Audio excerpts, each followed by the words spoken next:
In recent years, global discussions about culture, identity, and education have become more sensitive, yet some stereotypes stubbornly refuse to die. And this story begins with one such moment, broadcasted live, unfiltered and unexpected. During a morning segment on a well-known BBC program, a veteran reporter casually made a remark that spread across social media like wildfire. Her comment, that Filipinos, as hardworking as they are, generally lack proper education to compete on a global stage. The studio fell silent. Viewers around the world paused. But what none of them knew was that sitting quietly in the guest chair was someone who would soon expose the truth in a way nobody saw coming. The episode was meant to focus on global workforce migration, highlighting how different countries contribute to international job markets. The BBC host, Fiona Cartwright, known for her sharp wit and sometimes controversial opinions, was leading the discussion. She never intended her remark to be malicious. It slipped out with the ease of someone who believed she was stating a widely accepted fact. Cameras captured the subtle shift in expressions, some confused, others uncomfortable. But the guest she had invited, Dr. Adrian Velasco, a Filipino sociologist and international educator, remained composed, his hands gently folded on his lap, as if patiently waiting for the right moment. Dr. Velasco wasn't just any guest. He had spent over 2 decades consulting for universities across Europe and Asia, helping institutions reshape their curriculum to promote cross-cultural competence. Yet on this live broadcast, to the millions watching, he was simply a Filipino visiting an international platform, another migrant from a developing nation. Fiona didn't realize who she was sitting next to. She continued the conversation, moving past her comment as though it were a minor side note. But viewers online were already reacting. "Did she really say that?" one viewer tweeted. "Ignorant much," posted another. The atmosphere was charged. When Fiona finally turned to Dr. Velasco and asked for his professional perspective, she expected a technical explanation about migration patterns. Instead, he began with a calm, almost disarming smile. "Fiona," he said, "may I start by addressing something you mentioned earlier?" The studio grew quieter. Fiona blinked, unsure where he was heading. "You said Filipinos lack proper education," he continued. "I'd like to respectfully share a different reality." His voice was steady, no anger, no defensiveness, just certainty, and that alone commanded attention. Even viewers who had muted the TV leaned in instinctively, sensing a moment that was about to go viral. "Filipinos," he began, "are among the most educated and adaptable professionals in the world." He spoke slowly, intentionally. "Our literacy rate is over 99%. We produce thousands of engineers, teachers, nurses, IT specialists, and maritime officers every year. And our professionals are employed in more than 150 countries." Fiona tried to maintain her composure, but her expression said everything. Surprise, confusion, curiosity. The control room fell silent, unsure whether to switch topics or let the moment unfold. And unfold it did, in a way none of them could have scripted better. Dr. Velasco reached for the papers he had brought, not as props but as evidence. "These," he said, "are reports from global institutions ranking countries by English proficiency, workforce performance, and educational resilience. The Philippines consistently ranks high."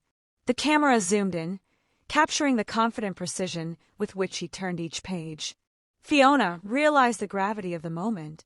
Her earlier remark, which she brushed off as harmless commentary, was now under the spotlight, held side by side with undeniable data. For the first time in the episode, she didn't interrupt. She simply listened. "Filipinos," he continued, "have been at the backbone of international industries for decades. Over a third of the world's seafarers are Filipino. Our nurses played critical roles in the UK's own healthcare system, especially during the pandemic. Many of your top medical institutions would not have survived without them." This statement hit the audience deeply. Some viewers who worked in hospitals nodded in agreement. Others took to social media to share personal stories of Filipino coworkers who had cared for their families. The tone of the episode shifted from casual discussion to something far more meaningful. As he spoke, the comment section on the BBC livestream began flooding with reactions. Filipino viewers expressed both pride and relief.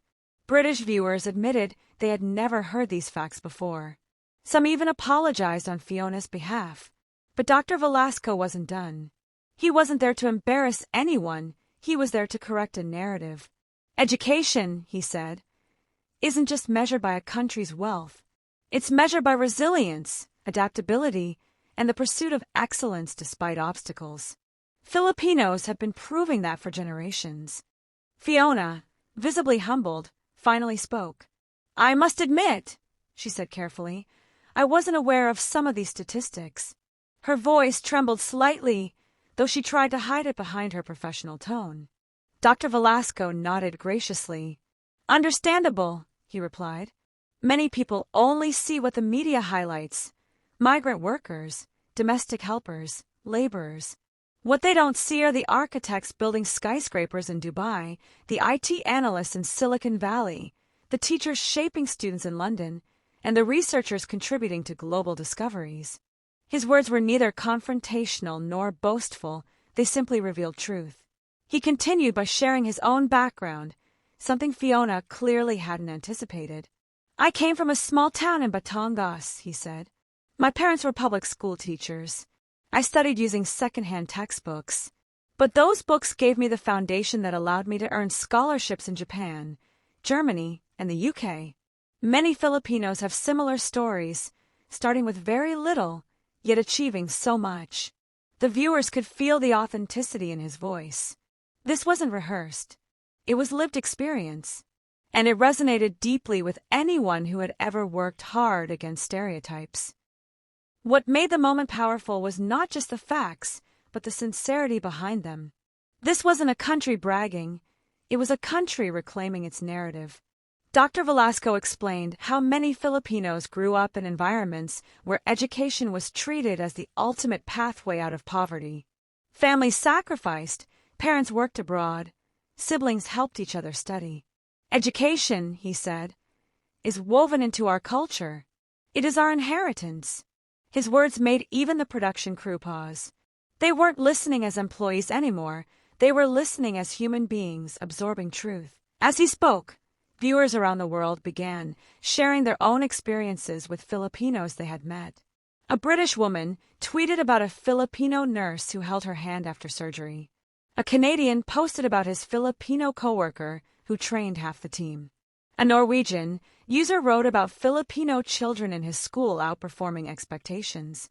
The narrative was changing in real time, and the BBC segment, which had started as a casual morning show discussion, was becoming a global conversation about respect, recognition, and representation. Then came the moment that would be replayed millions of times online. Fiona asked, "But why do so many Filipinos end up in blue-collar jobs abroad if they're so educated?" It was a question many silently wondered. Dr. Velasco didn't hesitate. Opportunity, he answered, not ability. He explained how economic disparity forced many Filipinos to seek work abroad, even when they were overqualified. A licensed engineer may work as a technician in another country because the salary can support an entire family back home. That doesn't diminish their intelligence. It highlights their sacrifice.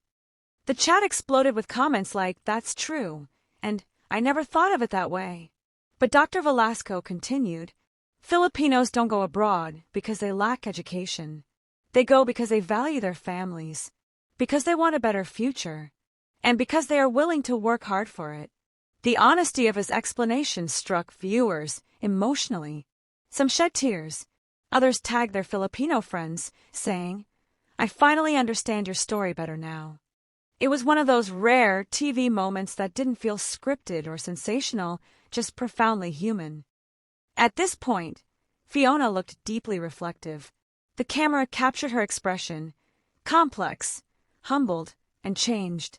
She asked, "Do you think the world misunderstands Filipinos?" Dr. Velasco nodded. "Often," he replied.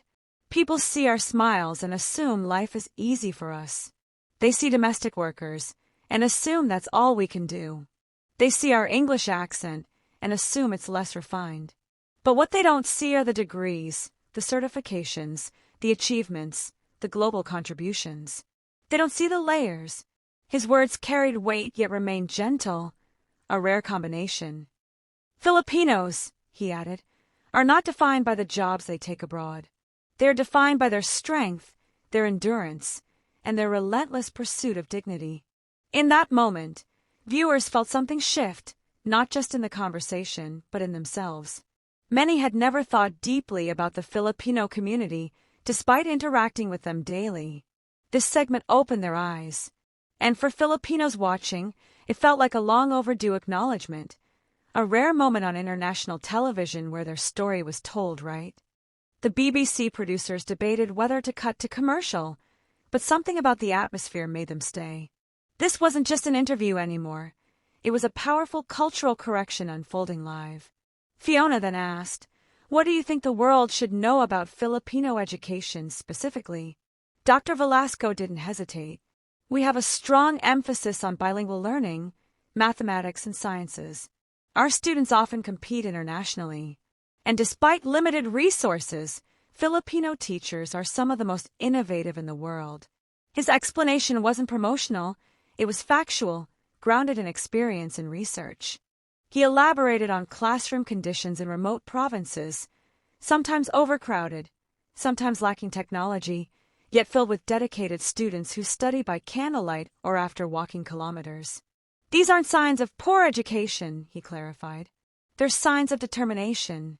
Filipino students learn to adapt early, and that adaptability becomes their global advantage." Viewers began sharing stories about Filipino peers in universities abroad who consistently ranked at the top of their classes. The comment section became a flood of praise rather than criticism, a complete reversal from the tone earlier. Fiona then asked something unexpected. "Why do you think Filipinos remain optimistic despite challenges?" Dr. Velasco smiled. "Our history taught us to survive, our culture taught us to hope, and our families taught us to endure.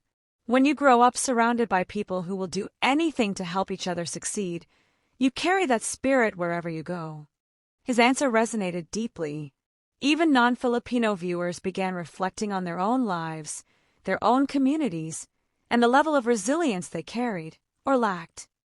The segment had silently transformed into a masterclass about culture, dignity, and perspective. And then came the moment that sealed everything. Fiona asked, "What do you wish people understood most about your country?" Dr. Velasco paused, looked directly into the camera, and said, "That Filipinos are not small people. We are not uneducated. We are not weak. We are capable, intelligent, skilled, and compassionate. We simply want the world to see us the way we truly are." The conviction in his voice sent chills down the spines of millions watching. After he spoke, the studio was silent. Even Fiona didn't respond immediately. The pause wasn't awkward, it was powerful. She finally said, "Dr. Velasco, thank you. I think this conversation has taught me something I should have learned long ago." Her honesty was refreshing, and viewers appreciated that she acknowledged her mistake instead of defending it. "We all have blind spots," he replied. "What matters is that we learn." It was a simple exchange, but one that would later be shared on platforms worldwide as a model for respectful dialogue. Once the interview concluded, the BBC team expected the segment to fade into the endless sea of online content. Instead, it exploded. Within hours, the clip had reached hundreds of thousands of views. By evening, it had crossed 1 million. Filipinos everywhere, students, nurses, engineers, seafarers, teachers, shared it proudly, saying, "Finally, someone said it on international TV." Even celebrities and officials reposted it. The correction of a stereotype had become a global celebration. It wasn't just about defending Filipinos, it was about restoring truth. International viewers chimed in as well. Many admitted they had held unconscious biases simply because they didn't know better. The clip gave them perspective. "It opened my eyes," wrote one British viewer. "I never realized how educated and hardworking Filipinos truly are." Another commented, This interview changed how I see migrant workers entirely. And that was the beauty of the moment. Education wasn't happening in a classroom, but on social media, driven by authenticity and truth. Meanwhile, back in the Philippines, the clip was played on news channels, discussed on morning shows, and celebrated in classrooms. Teachers used it to inspire students, reminding them that their efforts mattered. Overseas Filipino workers shared it with employers who had underestimated them. And parents played it for their children, proudly saying, "See? This is who we are." It became more than a viral video. It became a reaffirmation of identity, a reminder that representation matters. Days later, Fiona released a public apology, not a forced corporate statement, but a genuine, personal one. She admitted her ignorance and thanked Dr. Velasco for educating her in the world. Her humility was praised widely, even by Filipinos. "We don't need people to be perfect," one Filipino netizen wrote. "We just need people to listen." The apology marked a turning point in her career. She later became a vocal advocate for acknowledging migrant contributions, citing that interview as a moment that reshaped her worldview. As for Dr. Velasco, he didn't seek fame or credit. He continued his work quietly, dedicating himself to educational reforms and international collaborations. In an interview months later, he said, "The world is full of assumptions, but assumptions can change when we speak with honesty." His calm, respectful approach became a symbol of how truth could be delivered without hostility. He showed that dignity didn't require volume, it required clarity. The impact of his message rippled across communities worldwide. Filipinos felt more confident expressing their achievements. Employers began reevaluating biases. Students felt seen. And even policymakers took notice. The BBC episode, once overshadowed by an insensitive remark, became one of the network's most meaningful moments of cultural enlightenment. It was proof that one person, armed with truth, could shift global perception. Sometimes, change doesn't come from protests or grand speeches. Sometimes, it happens in the quietest moments, on a morning talk show, during a casual remark, in the calm response of someone who knows his worth. Dr. Velasco's words reminded the world that Filipinos have never lacked education. They have only lacked recognition. And once given the chance to speak, they prove their excellence with grace. This story isn't just about correcting a stereotype, it's about understanding the power of representation. When one Filipino speaks up, millions feel heard. When one truth is shared, countless misconceptions fall apart. And when the world listens, bridges are built. That BBC moment became a reminder that every people, every culture, every nation deserves to be seen fully, not through assumptions, but through understanding. So the next time someone casually repeats an old stereotype about Filipinos or any community, remember this moment. Remember how one guest, with calm confidence, exposed the truth on global television. Remember how millions were awakened by facts, stories, and lived experiences. And remember the message. Filipinos are not uneducated. They are one of the most resilient, intelligent, hardworking, and globally impactful people in the world.